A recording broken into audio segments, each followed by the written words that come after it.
कुंज बिहारी जय राधा कुंज बिहारी जय राधा माधव कुंज बिहारी जय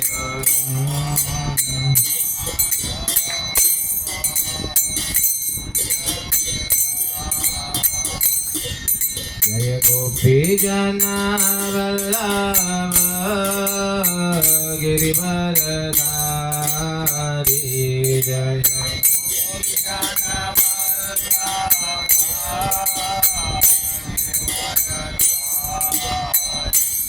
जय गोपी जना वल्लभ गिरिवरधारी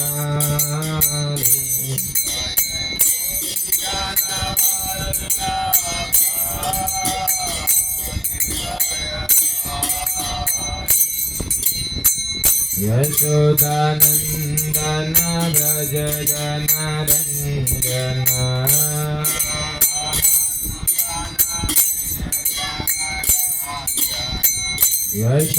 यशोदानंदन व्रज जनरंजन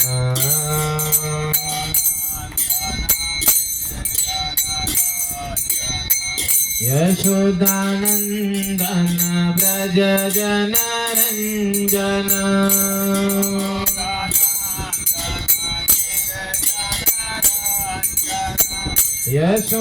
यशोदानंदन व्रज जनरंजन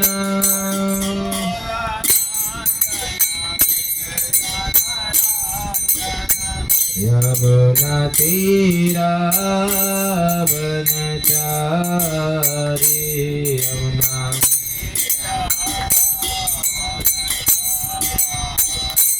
यमुना तीरा वनचारी यमुना तीरा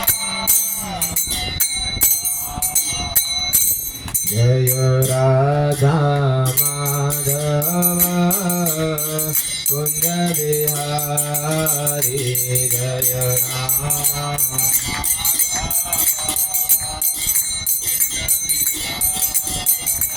जय राधा माधव कुंज बिहारी जय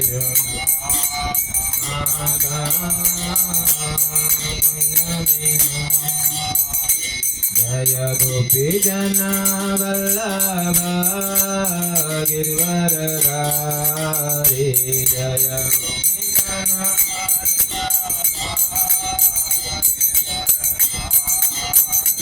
जय गोपी जना वल्लभ गिरिवरधारी जय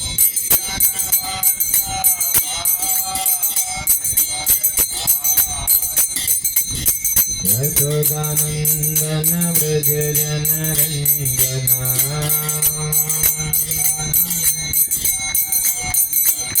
यशोदानंदन व्रज जनरंजन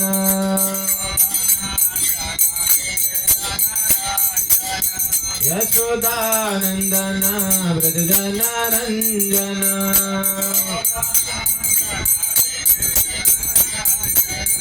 यमुना तीरा वनचारी यमुना तीरा यमुना तीरा वनचारी यमुना तीरा जय राधा माधव कुंज बिहारी जय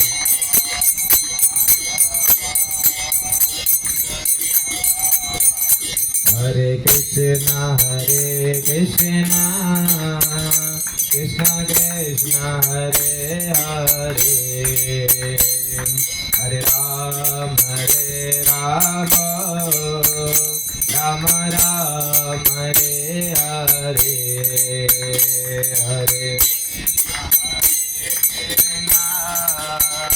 कृष्ण कृष्ण हरे हरे हरे राम राम राम हरे कृष्णा कृष्ण कृष्ण हरे हरे हरे राम राम राम हरे हरे हरे कृष्णा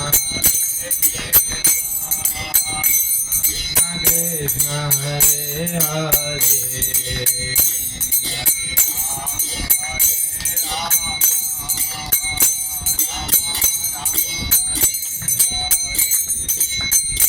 हरे कृष्णा कृष्ण कृष्ण हरे हरे हरे राम राम राम हरे हरे हरे कृष्णा कृष्ण हरे हरे हरे राम राम राम हरे हरे कृष्णा कृष्ण कृष्ण हरे हरे हरे राम राम राम हरे हरे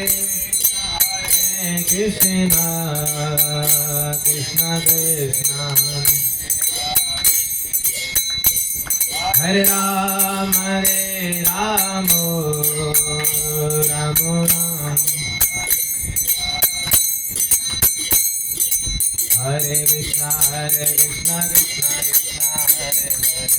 हरे राम राम राम हरे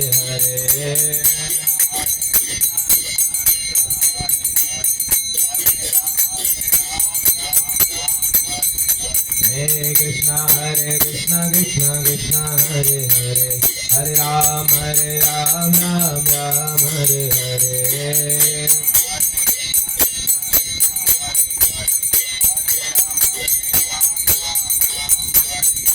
हरे कृष्णा कृष्ण हरे हरे हरे राम राम हरे हरे हरे कृष्णा कृष्ण हरे हरे हरे राम राम हरे हरे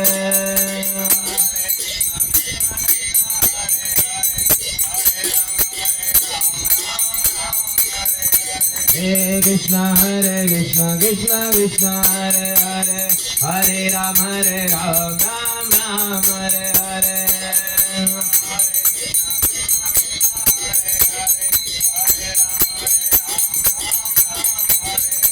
हरे कृष्णा कृष्ण हरे हरे हरे राम राम हरे हरे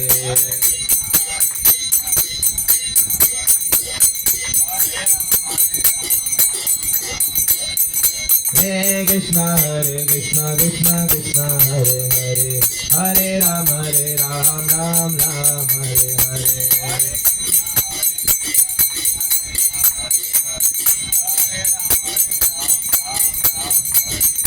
हरे कृष्णा कृष्ण हरे हरे हरे राम राम हरे हरे हरे कृष्णा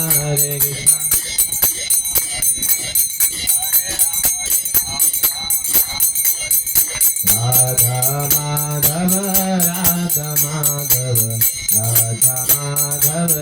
राधे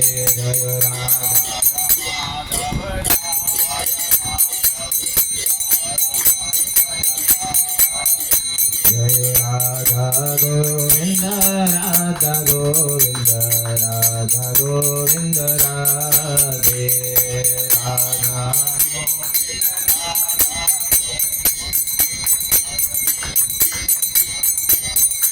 जय राधा गोपीनाथ राधा गोपीनाथ राधे जय राधा गोपीनाथ राधा गोपीनाथ जय राधा गिरिधारी राधा गिरिधारी राधा गिरिधारी राधे जय गिरिधारी राधा गिरिधारी जय जगन्नाथ बलदेव जय सुभद्रा नाथ जय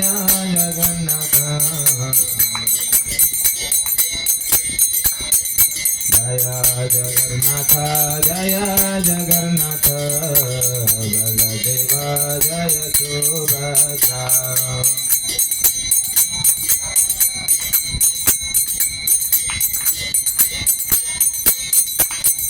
जय गौरनिताय गौरनिताय जय गौरनिताय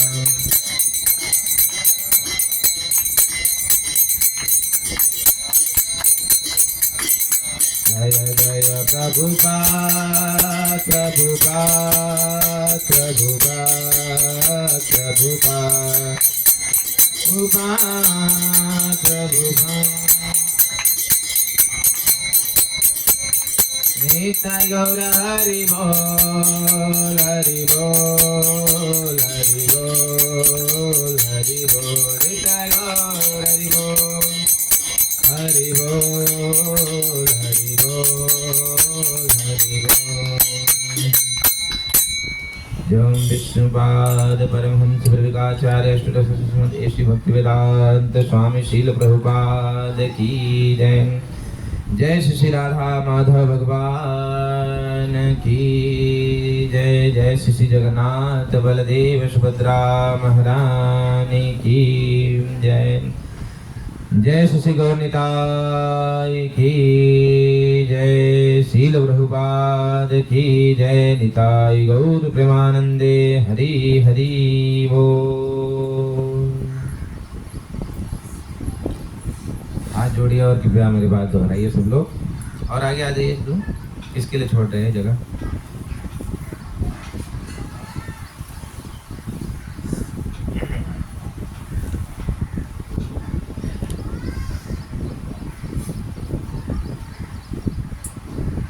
ओम नमो भगवते वासुदेवाय।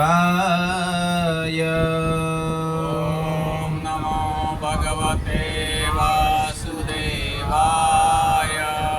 ओम नमो भगवते वासुदेवाय।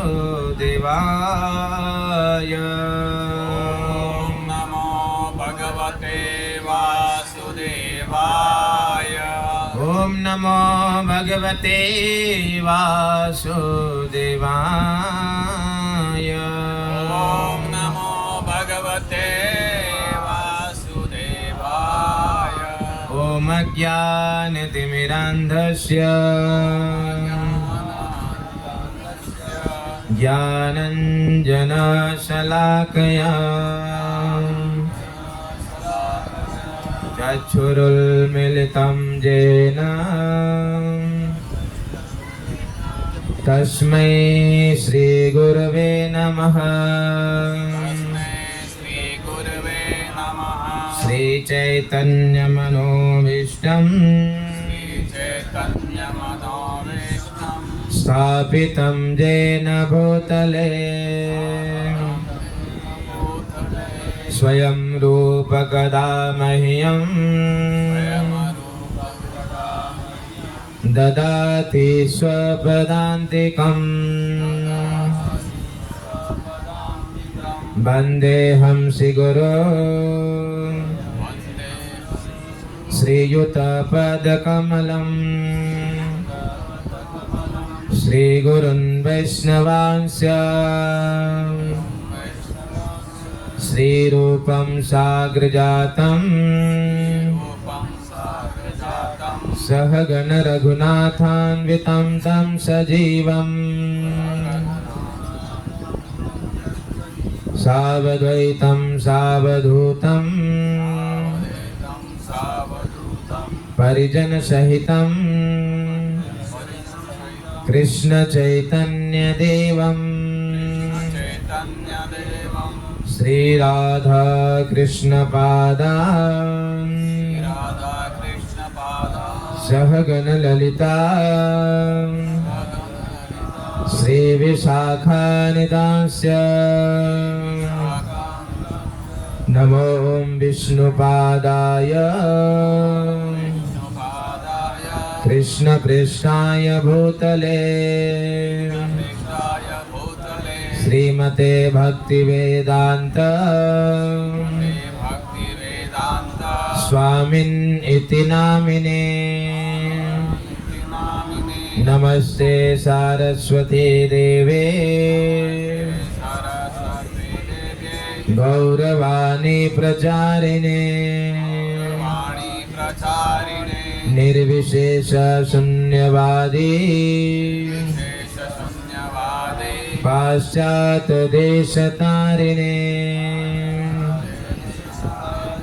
हे कृष्ण करुणा सिंधु करुणा सिंधु दीनबंधो जगत्पते बंधु जगत्पते गोपेश गोपिका कांत गोपीकान्त राधा कांत नमस्तुते कान्त नमस्तुते तप्त कांचन गौरांगी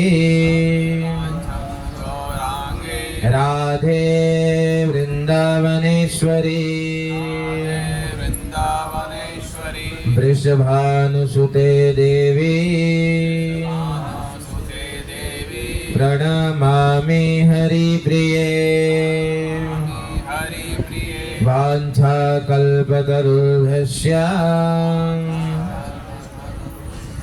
कृपा सिन्धुभ्य एव च पतितानां पावनेभ्यो वैष्णवेभ्यो नमो नमः। यो नमो नमः जय श्री कृष्ण चैतन्य कृष्ण चैतन्य प्रभो नित्यानंद नित्यानंद श्री अद्वैत गदाधर गदाधर श्रीवासादि गौर भक्त वृंद गौर भक्तवृंद हरे कृष्णा कृष्णा कृष्णा कृष्णा हरे हरे कृष्ण हरे हरे हरे राम राम हरे राम राम राम हरे हरे राम हरे हरे गुरुवे गौरचंद्राय राधिकाय तदाले कृष्णाय कृष्ण भक्ताय तद्भक्ताय नमो नमः। हरे कृष्णा। तो स्वागत करते हैं आप सभी भक्तों का इस रविवार के प्रीति भोज कार्यक्रम में, जहाँ पे हम बैठकर जो है भगवान के कथाओं का श्रवण करते हैं। भगवान की कथा ही एकमात्र आत्मा का भोजन है। हम शरीर के लिए भोजन प्रदान करते हैं, लेकिन आत्मा के लिए भोजन प्रतिदिन ही प्रदान करते हैं।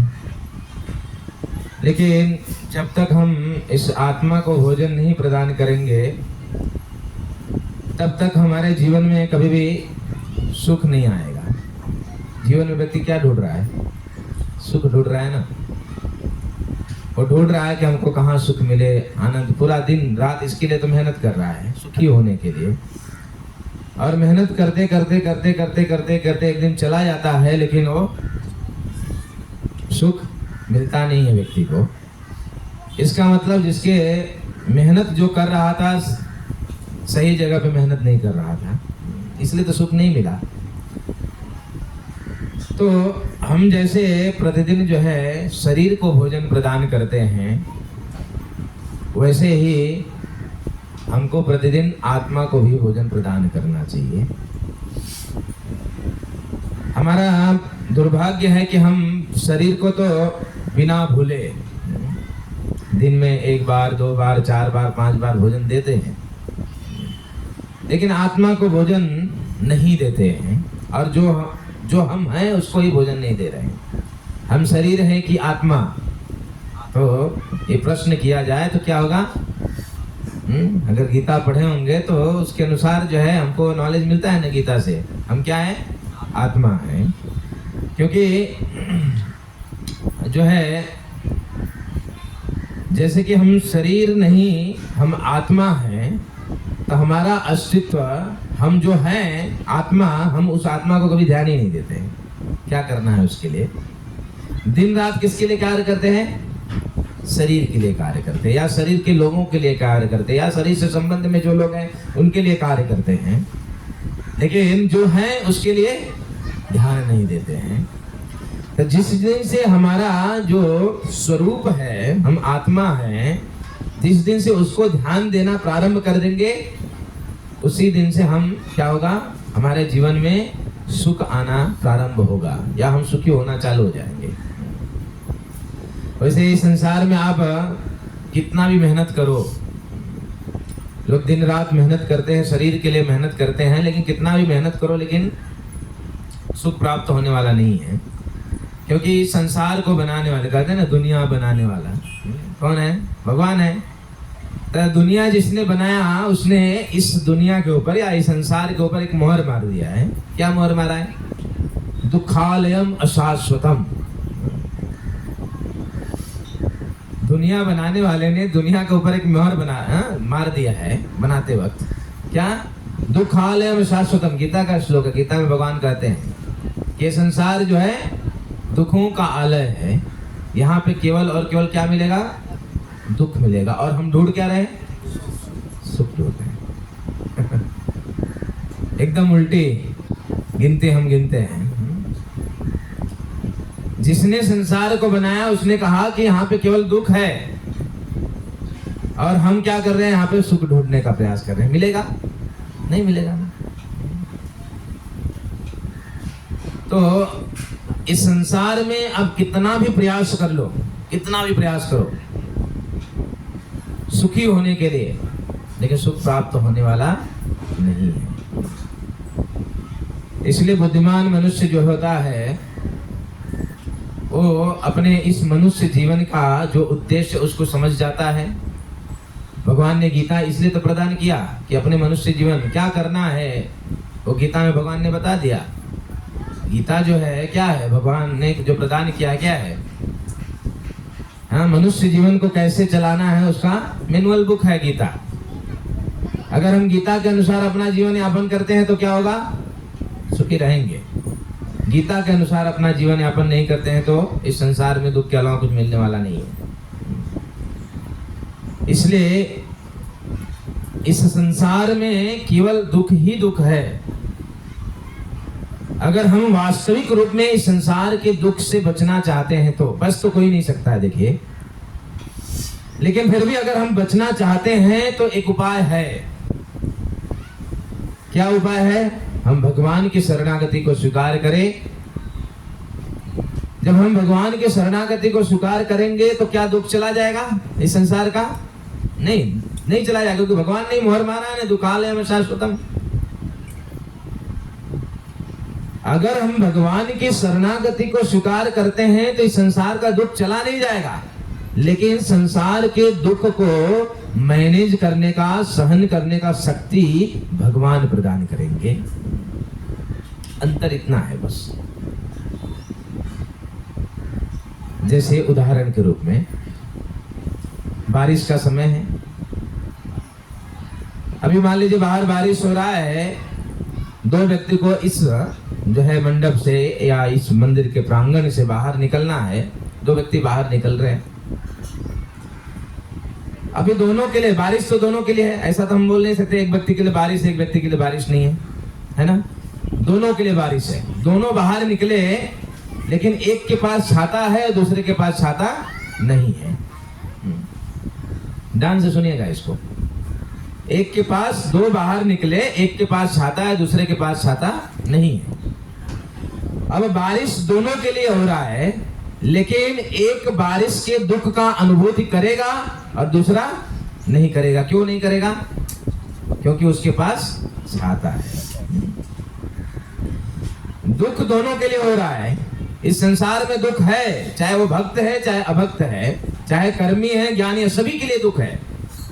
लेकिन अगर भक्त भगवान की शरणागति को स्वीकार कर लेता है, भगवान की शरणागति को जो है चला जाता है या भगवान के सरेंडर हो जाता है, उनकी भक्ति करता है, तो भगवान उसी प्रकार जैसे वो दोनों बाहर निकले, एक के पास छाता है दूसरे के पास छाता नहीं है, एक दुख का अनुभव कर रहा है दूसरा दुख का अनुभव नहीं कर रहा है क्योंकि उसके पास छाता है।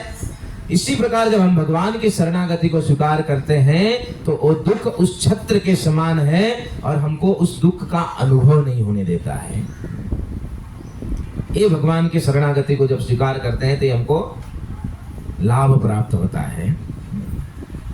और जब दुख का अनुभव नहीं होता है तो सारी समस्याएं खत्म। इसलिए बुद्धिमान मनुष्य वो होता है जो कि भगवान की शरणागति को स्वीकार कर लेता है। भगवान की शरणागति को स्वीकार, भगवान के चरण चिन्ह की महिमा का वर्णन करते हुए विश्वनाथ चक्रवर्ती ठाकुर ने कहा है, और वो चित्र भी आप देखे होंगे, जब चरणों का आता है जो है फोटो आप देखे होंगे, तो भगवान के चरणों में एक छत्र एक छत्र है, छाता है, चिन्ह है। वो छाता क्या दर्शाता है कि बाहर वो दुख हो रहा है, बहुत दुख रूपी वर्षा हो रही बाहर। हाँ, भगवान के चरण के शरण को ग्रहण करो, ये जो छाता है ना आपको दुखों से रक्षा करेगा। इसलिए भगवान की शरणागति को स्वीकार कर लेना चाहिए। बुद्धिमान वो है। पुरुषोत्तम महीना चल रहा है। पुरुषोत्तम महीना बहुत विशेष महीना है। इस पुरुषोत्तम महीने में भगवान की भक्ति करना, अधिक मास में भगवान की अधिक भक्ति करना, भगवान की अधिक सेवा करना, इसका नाम है अधिक मास। ये अधिक मास है ना, अधिक मास मतलब 12 महीनों से अलग है ना। ये 12 महीनों के अंदर नहीं आता है, पता है कि नहीं सबको? ये कितने साल में आता है? 3 साल में एक बार आता है ये अधिक मास।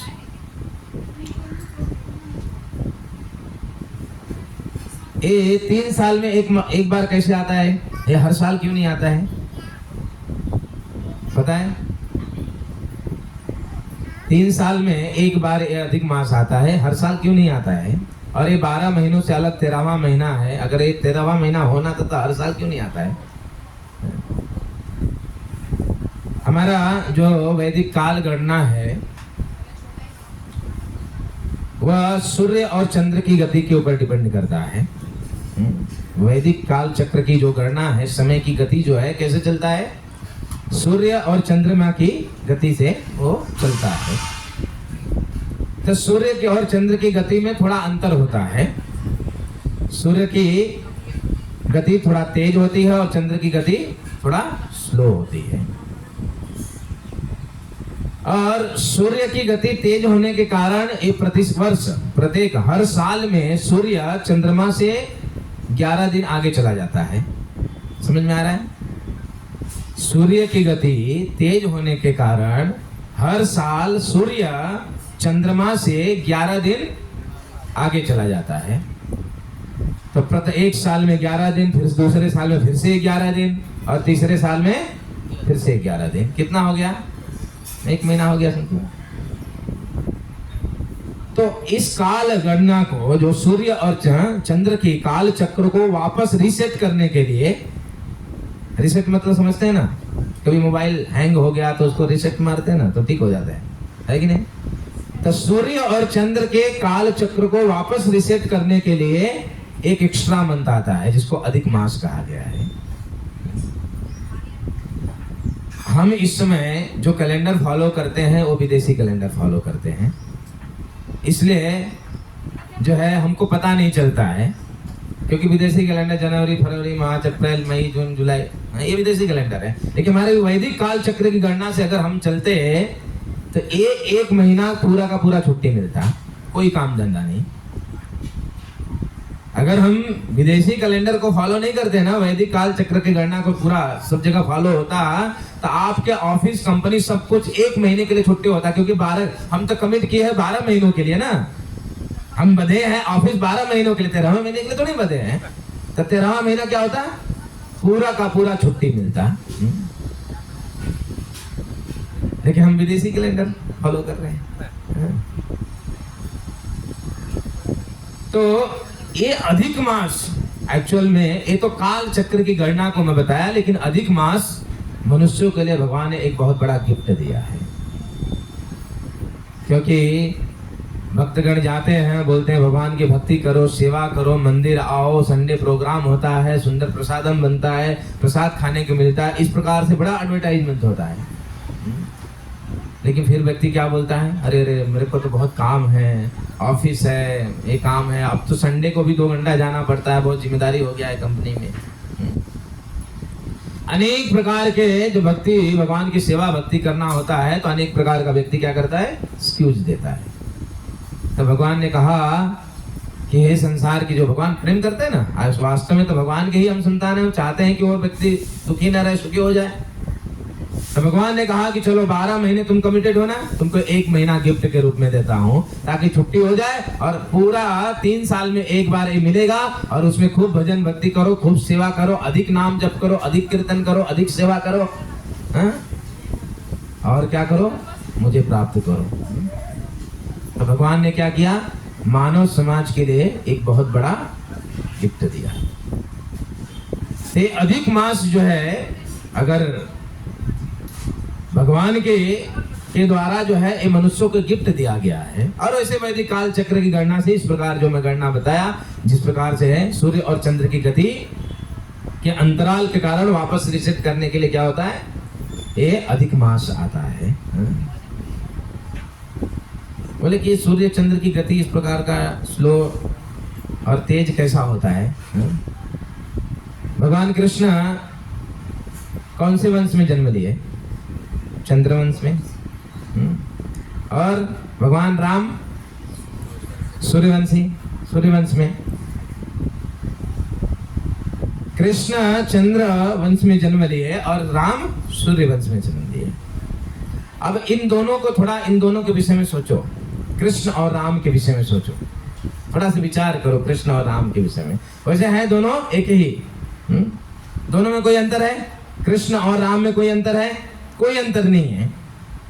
लेकिन फिर भी अगर मान लीजिए एक बार कृष्ण और राम दोनों एक साथ में चल रहे हो,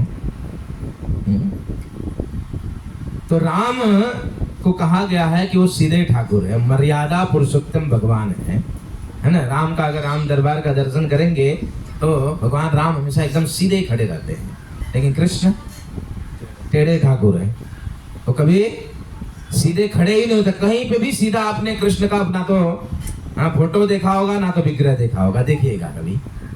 कृष्ण त्रिभंग स्वरूप ललित विग्रह है, वो टेढ़ा देखते हैं, टेढ़ा चलते हैं, उनका हर एक एक्टिविटी टेढ़ी है।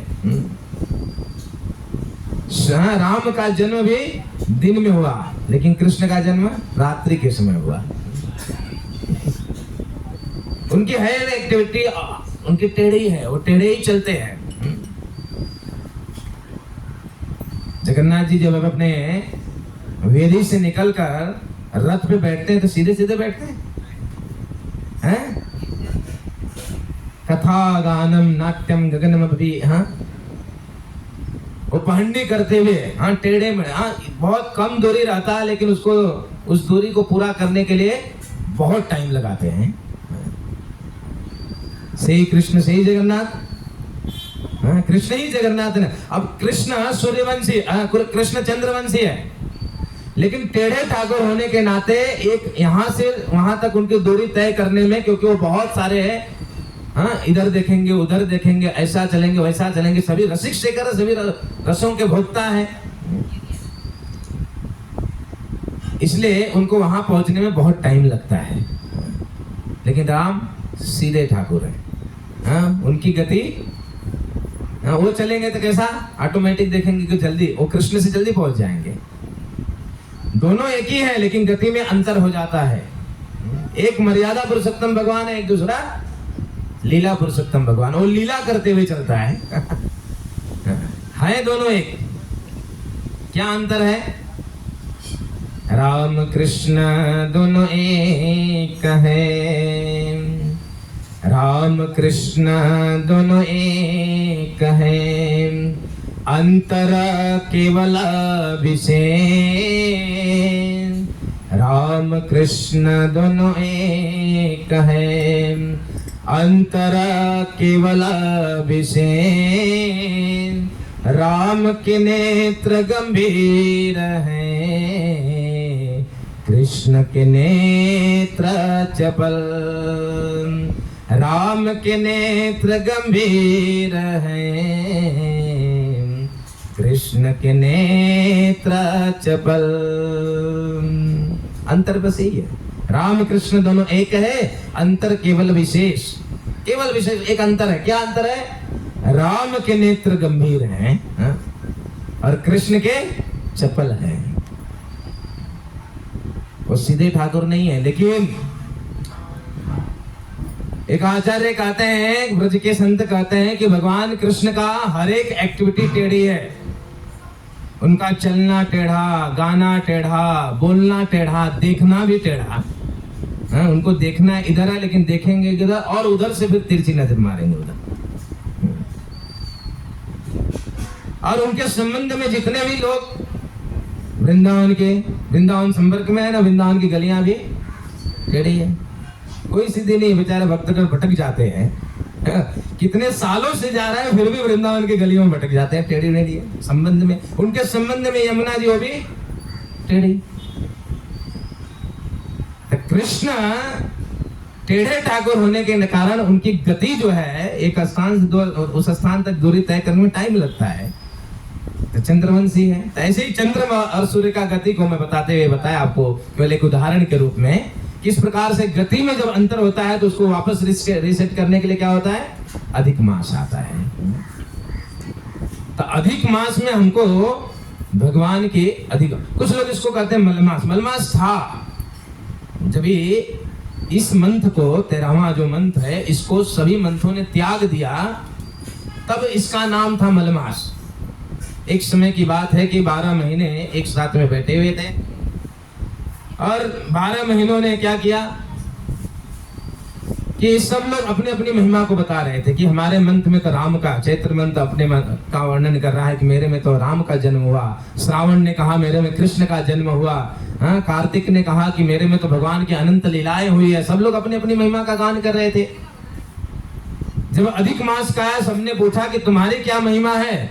अधिक मास ने कहा कि मेरी तो कोई महिमा नहीं है, मैं तो एक्स्ट्रा मंथ हूँ, मेरी कोई महिमा है ही नहीं, मेरे मंथ में तो कुछ नहीं आता है। तब सभी मंथों ने मिलकर उसको त्याग दिया कि इसके मंथ में ना तो कोई वार है, ना तो कोई त्योहार है, ये तो मलमास की तरह है। सबने त्याग दिया, बड़ी दुखी हो गई। हर मंथ के मूर्तिमान स्वरूप देवी देवता होते हैं। जैसे गंगा तरल रूप में बहती है, लेकिन गंगा एक स्त्री है और उसका विवाह शांतनु महाराज के साथ हुआ। ऐसे हर एक महीने का कोई न कोई देवी देवता है। देवी बड़ी दुखी हो गई, सबने मुझे मलमास करके त्याग दिया। उस दुख को लेकर जब भगवान की शरणागति को स्वीकार किया, अपने दुख को व्यक्त किया, तो भगवान ने क्या किया? उसको अपना नाम प्रदान किया। तब से इस मंथ का नाम क्या हो गया? भगवान ने अपना नाम क्या प्रदान किया? पुरुषोत्तम। भगवान का एक नाम है पुरुषोत्तम, पुरुषों में उत्तम।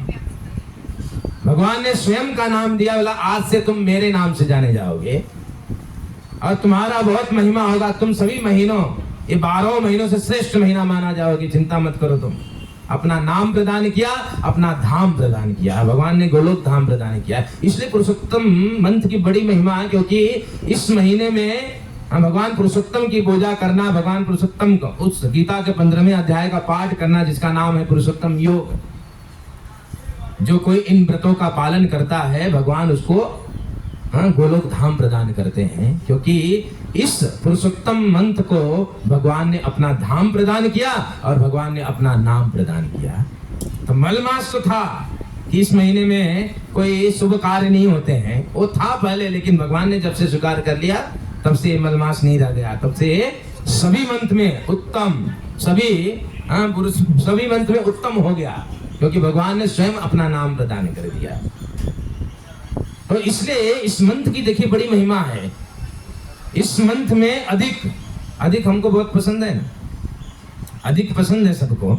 और दूध वाला दूध देने आता है तो 1 लीटर देता है रोज, लेकिन 1 लीटर पे ध्यान नहीं रहता, वो अधिक कितना देता है उस पर ज्यादा दिमाग चलता है, कितना अधिक दिया है कि नहीं।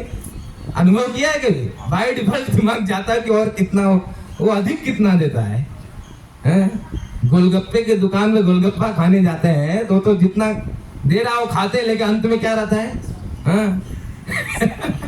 अनुभव ने जो भी बोलते हो सब लोग अपनी अपनी भाषा में, लेकिन वो अधिक क्या देगा उसके ऊपर ज्यादा ध्यान होता है। अधिक हमको पसंद है, इसलिए इस अधिक मास में हमको क्या करना है? जो नाम जप कर रहे हैं, जो सेवा कर रहे हैं, उसको क्या करना है? अधिक कर देना है बस। तो इस अधिक महीने में और अधिक चर्चा करने के लिए हमारे पास और 15 मिनट बचे हैं। तो इन 15 मिनट में कुछ सार बातों को समझने का प्रयास करते हैं। श्रीमद् भागवत के अंतिम श्लोक जिसमें सार को प्रस्तुत किया शुद्ध गोस्वामी ने, है ना। जैसे मान लीजिए कोई सभा चल रही है, कोई मीटिंग चल रहा है और अंत में कंक्लूजन दिया जाता है ना, सार के रूप में। अंत बात में घंटों भर डिस्कशन हुआ, लेकिन अंत में क्या होता है? सार के रूप में प्रस्तुत किया। जैसे गीता भी हुआ, अंत में सार के रूप में बात प्रस्तुत कर दिया संजय ने। क्या प्रस्तुत किया? यत्र योगेश्वरः कृष्ण यत्र पार्थो धनुर्धर तत्र श्री विजयोर्भूतिर् ध्रुवा नीतिर्मतिर् मम। जहाँ पे भगवान कृष्ण योगेश्वर भगवान कृष्ण है, जहाँ पे धनुर्धारी अर्जुन है, वहीं पे श्री विजय, सब कुछ वहीं पे। पहले से ऐलान कर दिया कि कौन विजय होने वाला है। है ना, सार के रूप में संजय ने प्रस्तुत कर दिया। युद्ध तो होने जा रहा है, विजय तो अर्जुन का होने वाला है, क्योंकि जहां जहां पे योगेश्वर भगवान कृष्ण होते हैं, जिसके साथ में वहीं पे विजय होता है। ऐसे ही भागवत में 18,000 श्लोक और 18,000 श्लोक का अंतिम श्लोक पढ़िएगा कभी, 18,000वां श्लोक, जिसमें सूत गोस्वामी सार बात को प्रस्तुत। गीता का सार यहाँ पे 700 नंबर श्लोक और भागवत का सार वहां पे 18,000वां श्लोक, जिसमें सूत गोस्वामी ने बड़ी सार बात को प्रस्तुत कर दिया। पूरी भागवत का सार, पूरी भागवत में भगवान की अनंत लीलाओं का वर्णन किया, अनेक चर्चाएं हुई, अनेक प्रश्न उत्तरी हुआ, जिसमें अनेक प्रकार की कथाओं को निकलती और जिसको गुण गाते रहते भागवत कथा के रूप में, हम सुनते भी रहते हैं। लेकिन सूत गोस्वामी ऐलान करते हैं अंत में, पूरी भागवत सुनने के बाद कुछ करो या न करो, कुछ याद रहे या न रहे, लेकिन 2 बात को जरूर याद रखना, पूरा जीवन सफल हो जाएगा। क्या 2 बात को कहते हैं अंत में?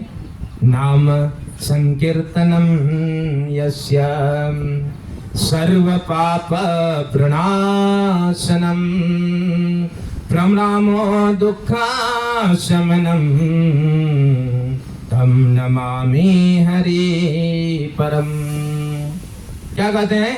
2 बात को बताते हैं। नाम संकीर्तनम यस्य, नाम संकीर्तन यज्ञ को कभी मत छोड़ना। जीवन में कुछ करो या ना करो, लेकिन ये 2 कार्य जरूर करना। एक क्या है? नाम जप को, भगवान का नाम लेना कभी मत छोड़ना, प्रथम बात। दूसरा, नाम संकीर्तनम यस्य सर्व पाप प्रणाशनम, और इसकी महिमा का भी वर्णन कर दिए। क्यों नाम को कभी नहीं छोड़ना है? क्योंकि सर्व पाप प्रणाशनम, ये सभी प्रकार के पाप को नाश करने वाला है ये नाम, इसकी इतनी महिमा है। तो जीवन में नाम को कभी मत छोड़ना, क्योंकि ये सभी प्रकार के अमंगल को नाश करने वाला है, सभी प्रकार के अभद्र को नाश करने वाला है। दूसरी बात, प्रणामो दुख शमनम।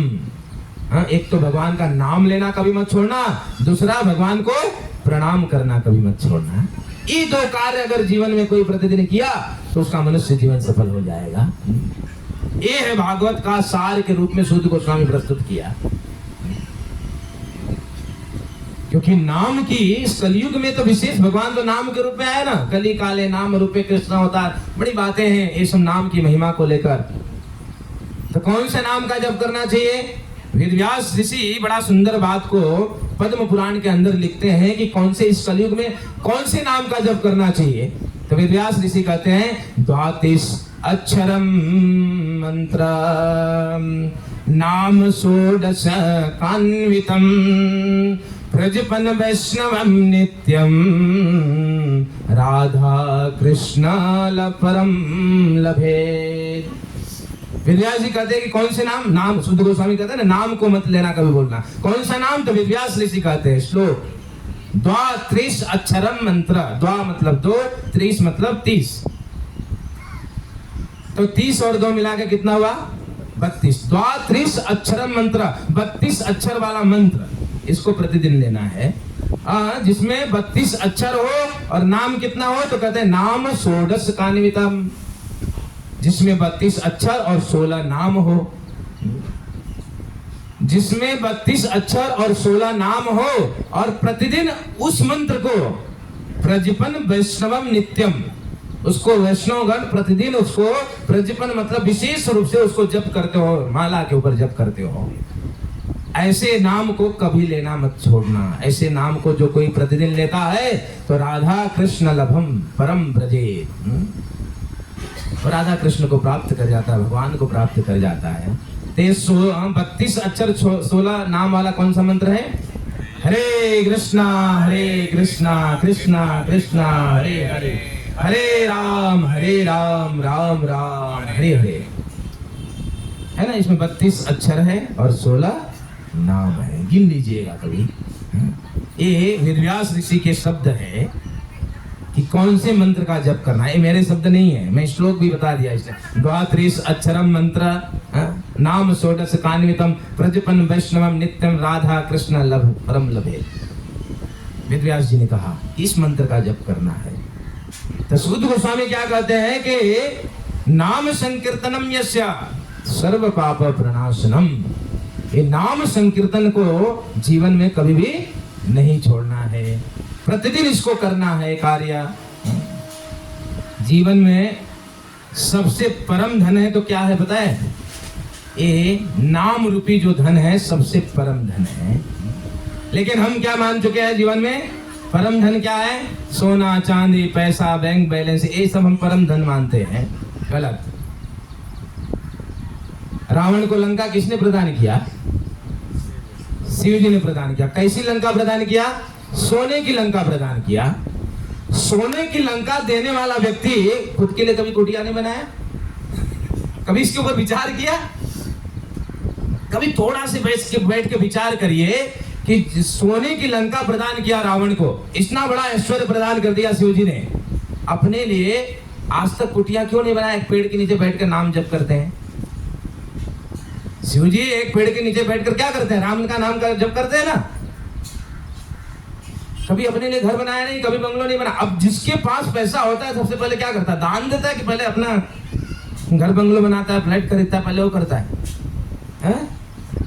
अपने लिए पहले करता है ना, बाद में करेंगे, वो नहीं करेंगे बोलता है, ऐसा नहीं है?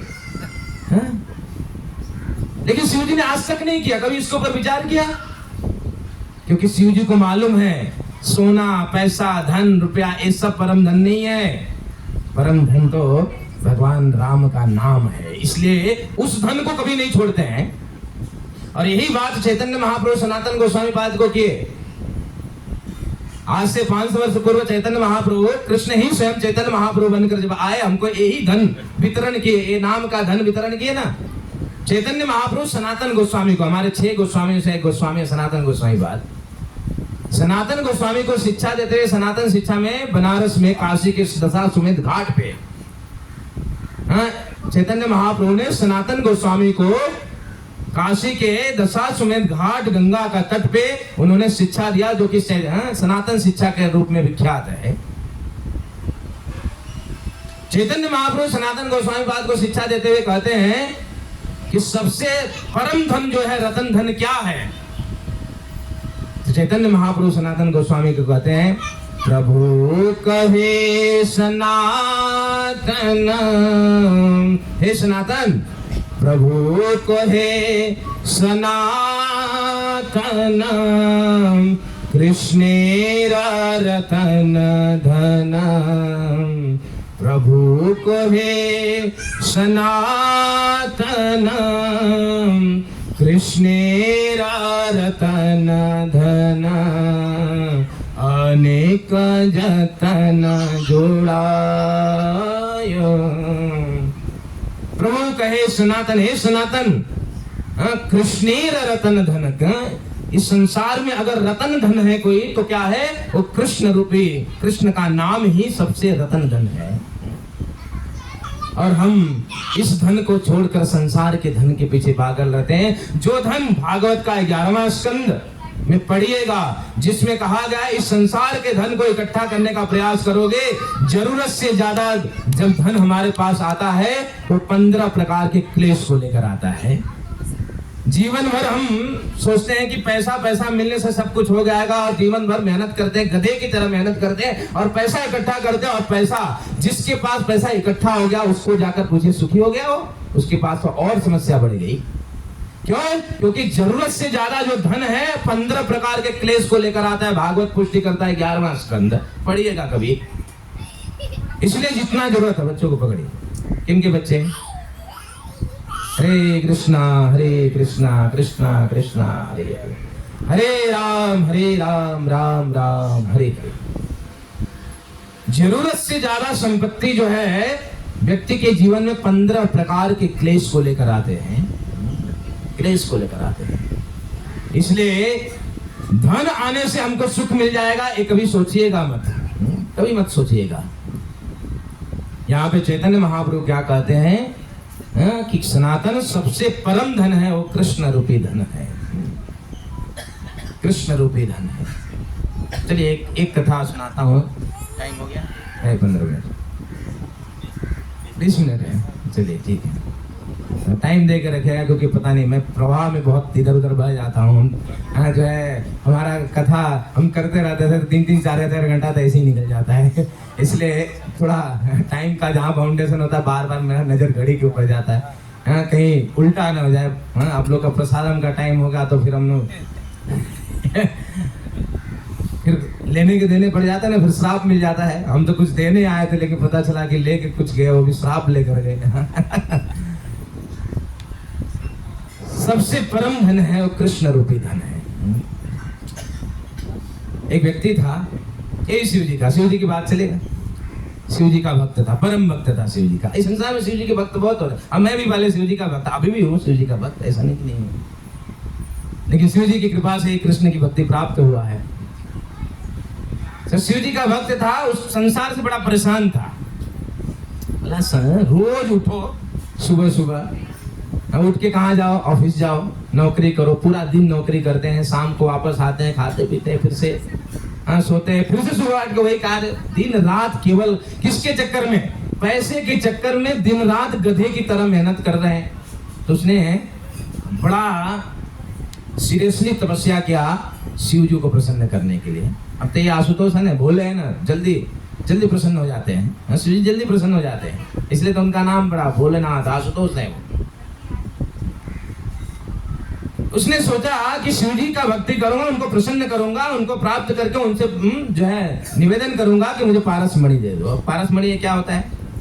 पारस मणि एक ऐसा धातु है जिस पारस मणि को अगर लोहे के साथ टच करोगे तो क्या बन जाएगा? सोना बन जाएगा।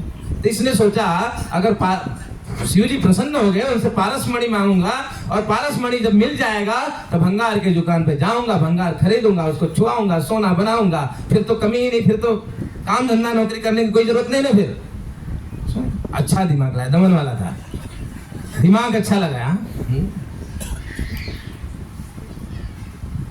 अब किया भक्ति उसने, तपस्या किया, और शिव जी प्रसन्न, बोले जल्दी प्रसन्न हो जाते हैं। किसी ने कहा शिव जी इतने जल्दी क्यों प्रसन्न हो जाते हैं? इसलिए प्रसन्न होते हैं शिव जी, करते क्या? राम का नाम जप करते हैं। जब कोई उनकी तपस्या करता है ना, बिना मतलब का डिस्टर्बेंस होता है, क्योंकि किसी के पास जाना पड़ेगा तो जल्दी जाते हैं, जा भाई तेरे को क्या चाहिए, ले जा जा निकल जा, मेरे को डिस्टर्ब मत कर, मेरे को भजन करने दो। शिव जी प्रकट हुए, बोले कि प्रसन्न हो, तुमसे क्या चाहिए? बोलो कि पारस मणि दे दीजिए, मैं नौकरी धंधा करके परेशान हो चुका हूँ, इस संसार में थोड़ा संपत्ति प्राप्त करने की गधे की तरह मेहनत करना पड़ता है। शिव जी ने कहा कि ब्रज में, ब्रज वृंदावन में एक मेरा मित्र है जिसका नाम है सनातन, उनके पास जाना और बोलना शिव जी ने भेजा है, उनके पास पारस मणि रखा हुआ, ले लेना। दमन वाला भक्त था वो, और शिवजी प्रसन्न हुए। शिवजी ने बताया कि मेरा एक मित्र है जो ब्रज में रहता है, जिसका नाम है सनातन, उसके पास पारस मणि रखा हुआ, जाके बोलना कि शिवजी ने भेजा है और वो आपको पारस मणि दे देंगे। अब क्या, अब बोलने की चलो जरूरत है, चलो यात्रा हमारे साथ, टाइम निकालो, बोलने की जरूरत नहीं है। अब तो तुरंत टिकट कटा, भागा, अब तो टिकट भी लेने की जरूरत नहीं, सीधा ट्रेन पकड़ा। पारस मणि उधर इंतजार कर रहा है भाई, अब तो छुट्टी और ये सब की जरूरत नहीं है, तुरंत निकल पड़ा वृंदावन के लिए, भागा।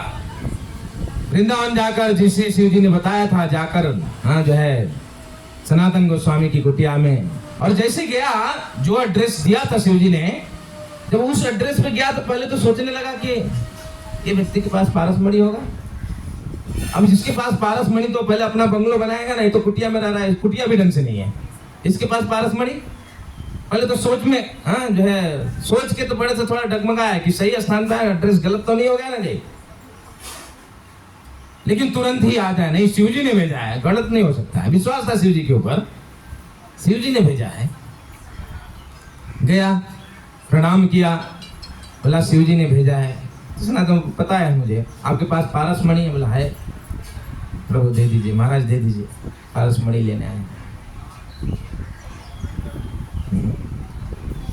तो सनातन गोस्वामी ने कहा कि पारस मणि चाहिए, शिवजी ने भेजा है।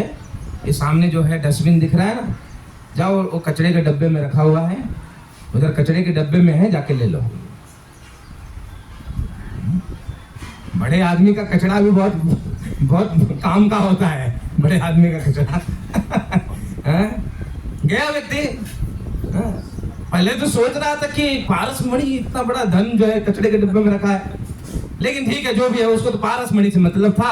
और गया, जैसे ही सनातन गोस्वामी ने बोला, कचड़े डब्बे में जाकर नीचे डाला हाथ, पारस मणि मिला, मिल गया पारस मणि। आप तो लेके, आप तो इसको पारस मणि मिल गया तो सोचिए कि कितना ही खुश हो गया, बड़ा धन मिल गया, इसलिए तो बड़ा धन था ये।